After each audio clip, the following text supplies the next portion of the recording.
Good morning. I'm joined by Nathan Edmondson, and he is a co-founder of Edge, which is a counter-poaching and conservation organization. Welcome, Nathan. Thanks. Glad to be here. Now, Nathan, you used to be a screenwriter and a novelist. So how did you go from that to African wildlife conservation? Well, I still do write, although Edge is about 99% of my time and effort. I had a background where I was working some through a company in Vegas and old connections with guys in the U.S. Special Operations community. And I found that there were some guys doing some very interesting work in South Africa on the front lines of the Rhino War. And I was actually interested initially for a story. And I went there looking for a story, threw in with some friends of friends. And then what we discovered was that there were, or what I discovered was that there were a number of really unique and innovative efforts that were the sorts of solutions on the front line of conservation that no other NGO had ever offered. But they were disparate and they were sort of one-offs. They had no plan for longevity. So coming back, I sat down with some of the people behind these efforts and we founded Edge to carry that work on and develop it into something new. Now, do you have a background in U.S. Special Ops? I don't, but I have a company in Vegas where I work closely with guys from that community. So tell me, help the audience understand, how does this U.S. Special Ops military training merge with what Edge does? Well, we are co-founded with U.S. Special Operations combat veterans with extraordinary experience where they go in manhunting and in working sort of on the fringe front lines or beyond the front lines in conflict. And that's what's happening right now in the Rhino War. So the opportunity is to introduce asymmetric capabilities. You have incredibly brave rangers, for example, who've signed up to protect national parks, or security who are protecting lodges and farms where endangered animals are kept.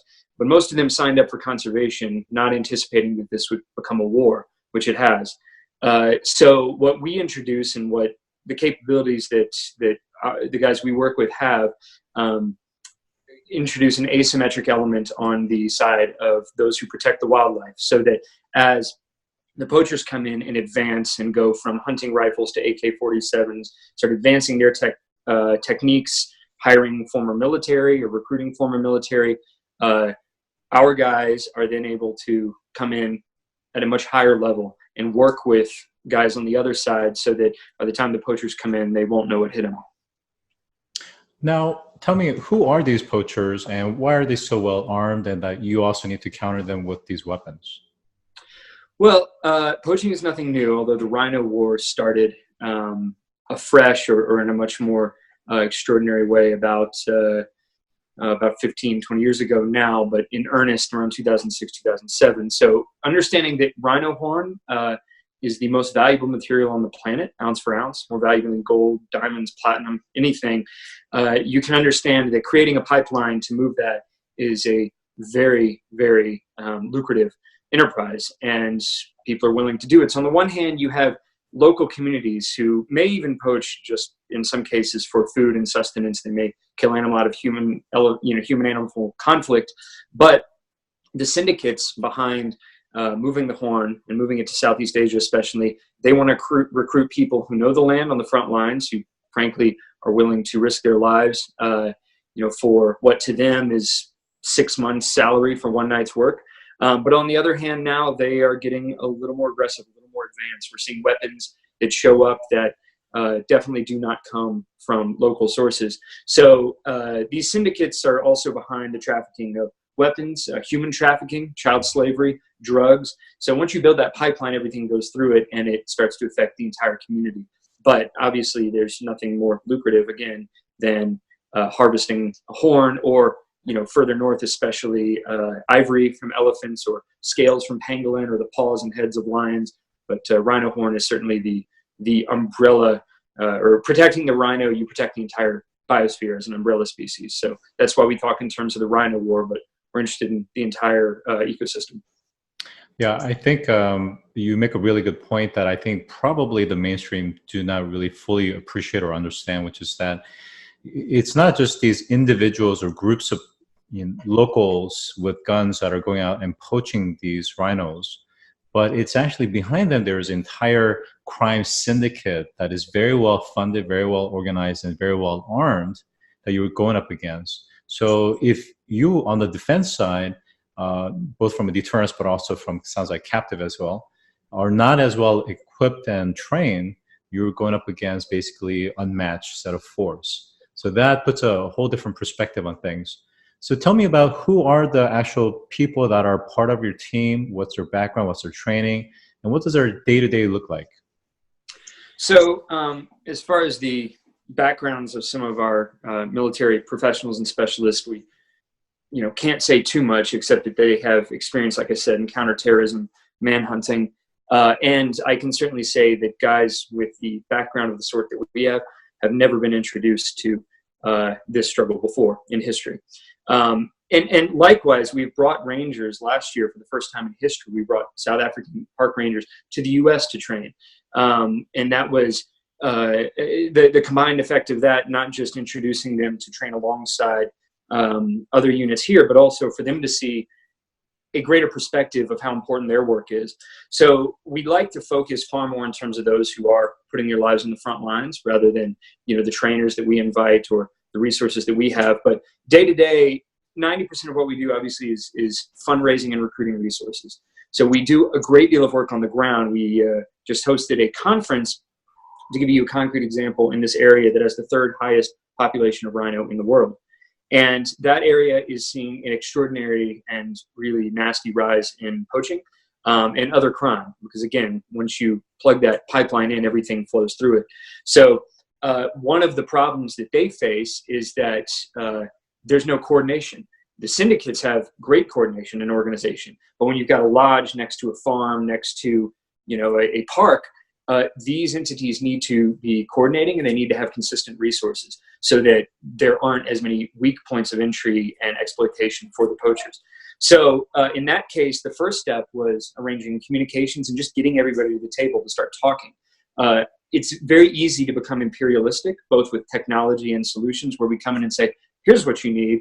But the reality is on the ground to say, all you need is drones and you can take care of this. Well, that's not as effective as a solution as you might think, sort of scouring Amazon. So we have to spend a lot of time just with them, understanding how we can support what they're doing, not come in and impose what we think should be done.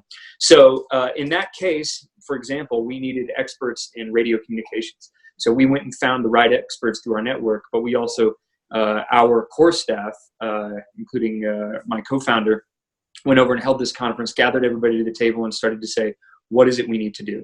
And what is it we need to provide? We came up with a list of gear, a list of training protocol, and then we're building a budget, or we built a budget. We're now fundraising for that budget, and we're going back over there to help develop this area, which was disparate and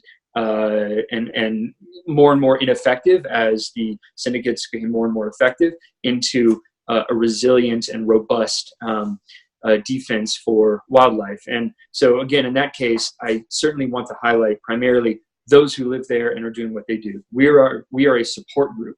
We're a support force, and we will never, it'll never be our birthright in the way it is those who live on the front lines. Now, share with me, and please, if you could keep it very brief, is kind of maybe a incident where there was maybe an actual exchange of fire, and what that was actually like. So, yeah, I mean, I can speak of what's public in the national parks, for example. There have been, let's see, just a few weeks ago, there was an incident in one of the South African national parks where, ranger was shot in the head and one in the chest. So one of our solutions was, to bring new body armor. It's not something anybody signed up thinking that they needed. There have been traps set now for canine units and rangers, including pipe bombs. There has been there are break-ins now that the guys are finding firearms, and then what they do is once you're in a position where you can sit and ambush the tracking team has very little visibility in the bush. So a recent example was that there were a group of, I think, 5 or 6 poachers even who sat down and waited as the tracking team came in. They're on what you call the spoor. So they're tracking the spoor, they go through, and they're moving quickly because it's likely that the poachers are moving quickly to get away. At that point, they've probably already committed the crime. They're moving out. But the danger now is that when you get close, so one of the, they have the advantage. So one of the asymmetric solutions that we've supported or continue to support national parks in Africa and our partners have supported in great ways is canine units to close the 50-yard gap. That is, if you have a dog that can rush forward and hold the poacher, attack and arrest the poacher, then they no longer have the advantage in an ambush scenario. That dog can navigate the bush with a speed and ability that no person ever could. So that's a good example. Drones that have thermal imaging are another good example. And we like to not get too specific about tactics or technology, just because it'll reveal things, especially where they're used. But all of these are tools that have different levels of effectiveness depending on the environment and the resources of the counter-poaching units in that area. Yeah, I think it makes a lot of sense to utilize some of these relatively inexpensive devices that can be deployed on a decentralized, off-the-grid fashion for surveillance as well as notification monitoring. Let's talk a little bit about how does climate change further exacerbate or makes the situation around poaching worse?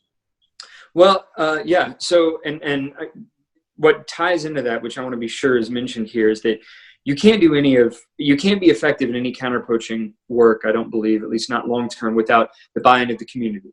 So we work photography and art clubs and playgrounds and first aid, trauma training, all different things to offer economic opportunities and increase ability and awareness of conflict in those communities. Because if the community buys in, not only would they not as easily be recruited, on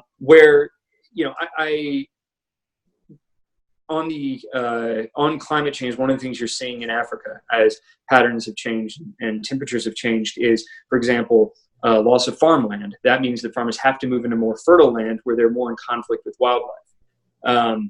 I certainly am not in a position of any expertise to speak about numbers or anything like that, but it's certainly a topic of conversation. And that can happen at a micro level too. As you deforest an area, for example, or as you build roads, you change the microclimate, that changes farms, it moves animals come into conflict, they have to be poached for food, or they're out of opportunity. So any kind of change that alters the environment is going to lead to both conflict and opportunity for the killing of animals. So it's incredibly important to not just react appropriately to that, but to anticipate it. So it's certainly a part of the discussion.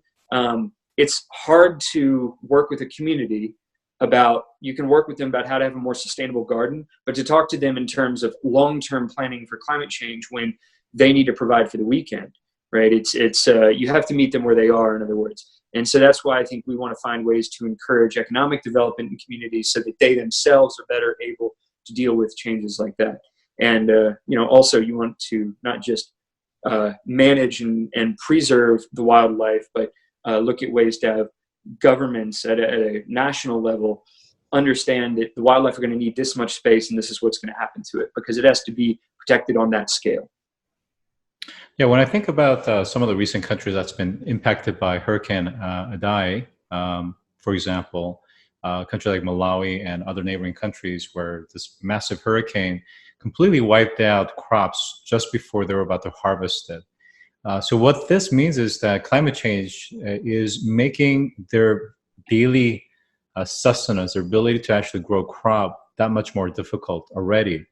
And what happens, I think, the bigger issue is economic substitute or the opportunities. In the scheme of lack of opportunities, they look for the next best thing that can actually provide basic needs for them, which in this case is going to be poaching if farming isn't available to them. So climate change is going to it's already putting food security at risk, but it's just going to make it worse. And without other employment and economic opportunities, it makes it much more viable for them to get into crime as well as being recruited into terrorists and other subgroups. So it really does have a huge implication, and we're going to start to see some pretty major landscape changes in Africa, both from movements of large groups of people, but also the resources, including rhinos and other animals that are going to be basically food sources that's looking for food for themselves, but also escaping from the humans that are looking for food in a very finite, scarce environment. just real briefly, if you could talk a little bit about this Edge conservation podcast that you have and what you're trying to accomplish through that. Yeah, I like to say that there are very few experts in conservation. Conservation is a brick wall, and there are lots of bricks in it. And there are, what we have encountered in our work is a lot of people with a lot of insight, a lot of extraordinary effort, and unique backgrounds and solutions. And there's often a disconnect in the sharing of that information. So that you'll have somebody over here who thinks they've found a solution to a human-elephant conflict issue, for example, but somebody over here has actually tried that and has more advanced thinking on it.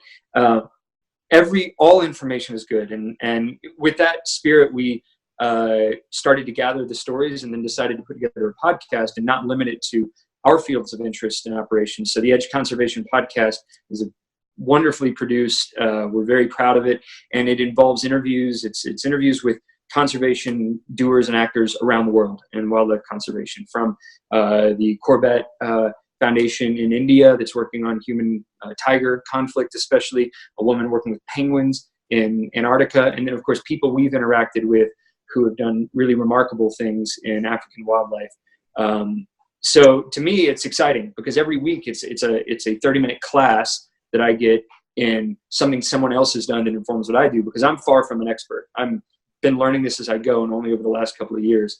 But to hear from people who've given their life to it every week, and somebody who has a new level of experience to offer, is just awesome, and it's fun. I mean, we had a guy last week who survived a hippo attack. I think 17 punctures. I mean, it just a harrowing, incredible story.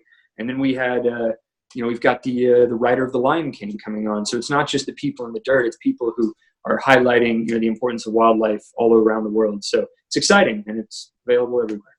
Terrific. So Nathan, for those that are interested in your work and Edge, how can people follow you? We're ecodefensegroup.org on all platforms, Twitter, Instagram, everything. We're at ecodefensegroup, and we're there. We got shops, we got podcasts, and we post great pictures because we travel with wonderful photographers. Sounds great. So today I've been joined by Nathan Edmondson, who is the co-founder of Edge, a counter-poaching and conservation organization. Nathan, thanks for joining today. My pleasure. Thank you.